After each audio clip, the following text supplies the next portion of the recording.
week, after years of lobbying, planning, and construction, now that the bridge is built, how do we ensure that it lasts and that mistakes of the past are not repeated? And how do we ensure sustainability into the future? Joining us now is Anjali Awasthi, an associate professor at the Concordia Institute for Information Systems Engineering. Thanks for joining us tonight. Yes. Hello, Paul. How are you? Very good, very good. So I guess we'll start with the good news. First off, what is promising in your view about the new Champlain Bridge? Sure. So first of all, I would like to congratulate on the creation of this bridge. It is an accomplishment for Montrealers. So good news. We have something that could relieve the city of ongoing traffic congestion and improve the fluidity.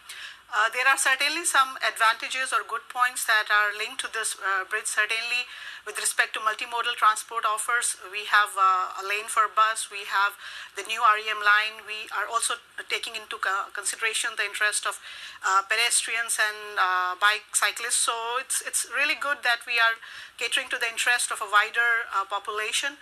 Having said that, I have a special interest for trucks because of my research in the area of city logistics. So I do believe that in spite of having all these accomplishments, there is something more we could do, particularly to help relieve the congestion arising from the trucks in the city. Mm-hmm. So we could look into perhaps having a separate lane for trucks, or having the existing lane which is reserved for buses, partly for truck traffic. And we could also look into innovative modes of delivering freight, such as partly using REM for goods transport, using part of the network for deliveries in the nighttime. So there are certainly great promising opportunities for freight transport as well. And you're also bringing up the eventual prospect of rapidly increasing traffic coming in from the United States, right?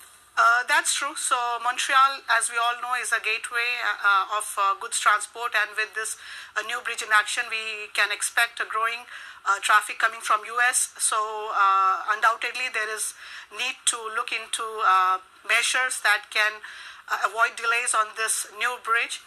So we must ensure that there is enough support from all levels, from municipal, from federal level, and also from provincial level, to make sure that we have right measures in place to make sure that this bridge is a success for the city. And on that note, because it's fun to talk about what ideally should be done, but often applying and figuring out what exactly to do. So many players involved. Municipal administrations, provincial administrations, federal administrations. The interplay, they constantly change. But you've. I'm not sure. I think we're having an audio problem. But a lot of your research focuses on how to choose the right project, right? And you've developed sort of a system to do that. Definitely. So it's a very good question that you have raised.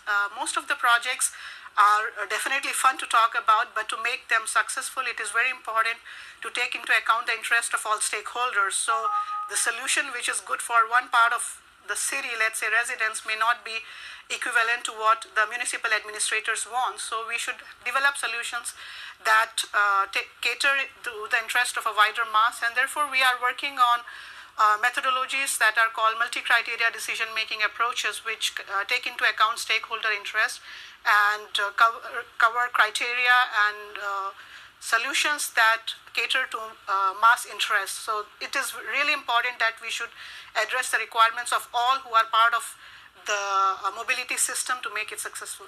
All right. Thank you so much for your time and expertise tonight. Anjali Awasthi from Concordia. Thank you.